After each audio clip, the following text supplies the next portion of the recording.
자, 여러분들 오늘의 문제 같이 풀어보죠. 오늘 여러분하고 이제 같이 풀어볼 문제는 이제 스토킹 범죄입니다. 스토킹 범죄 처벌 특례법은 처벌 등에 대한 법률은 중요합니다. 중요하기 때문에 꼭 숙지하시기 바랍니다. 첫 번째 갈게요. 이 법에서 스토킹 행위가 쭉 나와 있거든요. 근데 자 보세요. 스토킹 범죄는 그런 스토킹 행위를 지속적이고 반복적으로 하는 걸 스토킹 범죄라 그래요. 그럼 여러분들 스토킹 행위는 한 번으로는 범죄가 안 되는 거죠. 그걸 지속적이고 반복적으로 하는 거, 그게 범죄거든요. 근데 여기서 스토킹 행위죠. 행위는 상대방의 주거 등이 침입. 그럼 여러분들 상대방의 주거 등이 침입하면 이미 범죄 아닙니까? 주거 침입죄 아닙니까? 그러니까 이거는 스토킹 행위가 아닙니다. 아니야. 그러니까 여러분들 스토킹 행위는 여러 가지 유형이 있어요. 그건 꼭 읽어보시고, 근데 그런 행위를 지속적으로 반복적으로 해야만 스토킹 범죄다. 근데 이거는 그냥 바로 범죄가 되는 거지 스토킹 행위라고 안 한다. 아시겠죠? 그래서 이거 아닙니다. 그 다음에 검사는 스토킹 범죄가 재발될 우려가 있다고 인정하면 직권이나 신청에 따라 가지고 잠정 조치를 청구할 수 있거든요. 자, 여기서 용어 정리합시다. 여러분들 첫 번째가 현장에서 경찰이 하는 게 무슨 조치다? 잠정 조치입니다.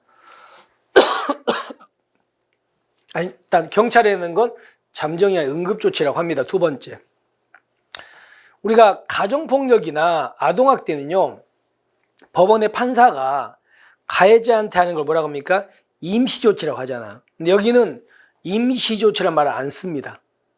뭐라고 한다고요? 이거를 잠정조치라고 표현해요. 가정폭력이나 아동학대에서 임시조치가 잠정조치라고 의미가 있어요. 이런 의미죠. 그다음에 세 번째가 우리가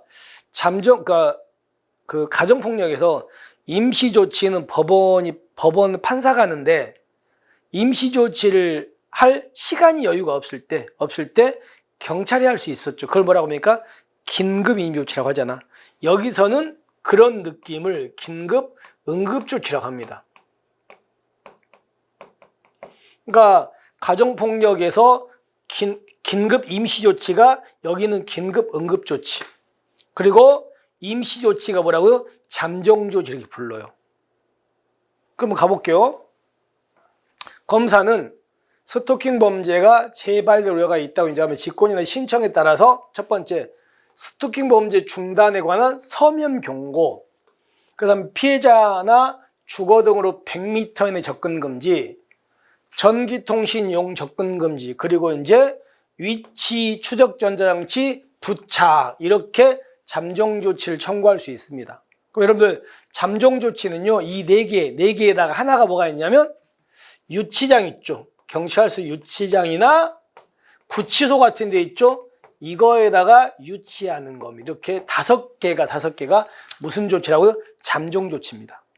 근데 문제가 있습니다. 여러분, 문제가 어떤 거냐면 가정폭력을 한번 볼게요. 가정폭력은 임시조치가 뭐가 있었냐면 첫 번째 질문해 볼게요.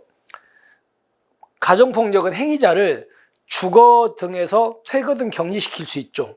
그 다음에 100m 이내 접근 금지할 수 있잖아요. 그죠? 그리고 전기통신용 접근 금지할 수 있죠. 근데 이 세 개, 이거를요, 안 지켜요.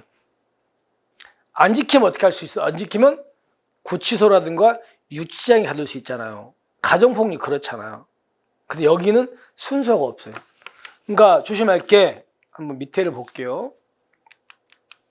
자, 검사는 스토킹이자가 우리가 앞에서 봤던 니은의 청구에서 결정된 잠정 조치를 위반하여 재발될 우려가 있다고 인정하는 경우에는 직권이나 신청으로 이거 유치장 또는 구치소 유치에 잠정 조치 청구할 수 있다? 이거 아니라고요.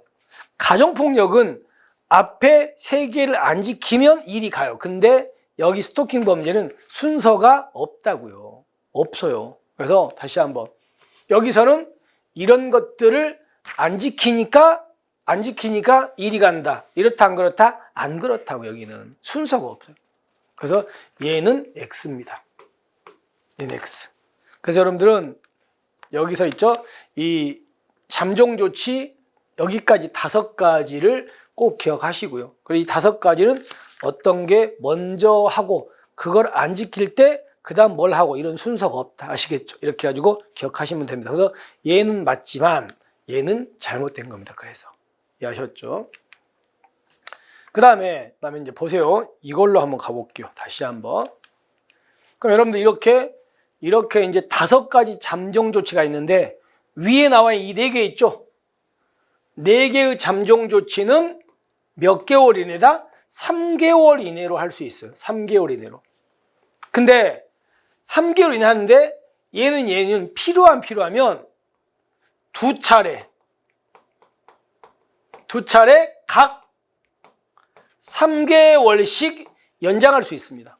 그러니까 얘네들은 3개월인데 두 차례 한 번 3개월씩 연장할 수 있어. 그러니까 9개월까지 할 수 있는 거예요. 근데 여러분들 유치장, 구치소 유치 이 잠정 조치는 1개월 동안만 할 수 있습니다. 그리고 이거는요 연장할 수가 없습니다. 여기까지 가야 돼. 자, 그러면 한번 문제를 가볼게요. 국가경찰관서 유치장 또는 구치소의 유치 기간은 1개월을 초과할 수 없는 거 맞죠? 이건 맞아. 근데 법원은 피해자 보호를 위해서 기간을 연장할 필요가 있다고 인정하면 결정으로 한 차례 한정해서 1개월 범위 연장할 수 있습니까? 이거는 연장이 안 된다니까, 얘는. 이해하셨죠? 나머지 4개는 3개월이고 3개월 지나도 이제 두 차례 각 3개월씩 연장할 수 있는데 얘는 딱 한 달이고 연장이 안 돼요. 여기서는. 그걸 기억하십시오. 잘못됐습니다. 그래서. 그 다음에 사법경찰관이 너무 이제 법원에 결정을 받을 수 없어 급하니까 긴급 응급조치했죠. 그러면 그때는 지체 없이 검사한테 사후 승인을 지방판사한테 청구하라고 신청을 하고 신청받은 검사는 이제 48시간 이내 법원 판사한테 여기를 청구하는 거 맞습니다. 48시간 이내 하고 나서. 이렇게 이건 맞는지 보니까 정리하시면 되고. 그 다음에 스토킹 범죄는 피해자의 구체적으로 밝힌 의사에 반하여 공소제기할 수 없다. 그럼 이거는 무슨 죄입니까? 반의사 불벌죄 옛날에였죠. 지금은 반의사 불벌죄가 아닙니다. 그러니까 일반 스토킹 범죄든 특수 스토킹 범죄든 다 반의사 불벌죄 아니에요. 지금은. 그래서 이것도 아예 잘못됐습니다. 그러니까 스토킹 범죄는 반의사 불벌죄가 아예 없어요. 지금은. 이렇게 해가지고 잘못됐다. 됐습니까? 그럼 이제 넘어가 봅시다. 자, 이거는 스토킹이가 아니다. 그리고 이거는 맞다. 그리고 이 유치장, 구치소 유치라는 잠정 조치는 위에 걸 안 지킬 때 가는 게 아니고 여기는 순서가 없다. 그리고 유치장의 유치 기간은 1개월을 초과할 수 없는데 이거는 연장할 수는 없다. 그리고 이건 맞고요. 그리고 스토킹 범죄는 반의사 불벌죄가 아니니까 아예 잘못됐다. 아시겠죠? 그래서 4개가 잘못되고 2개가 맞고 이렇습니다. 이해하셨습니까? 여기까지. 자, 이렇게 해가지고 우리가 이제 스토킹 범죄까지 정리를 했습니다. 자, 우리는요, 이제 여기까지가 이제 수사경찰에 대한 내용입니다. 물론 좀 부족합니다. 여러분께서 또 좀 더 보완해서 보시면 더 좋을 것 같습니다.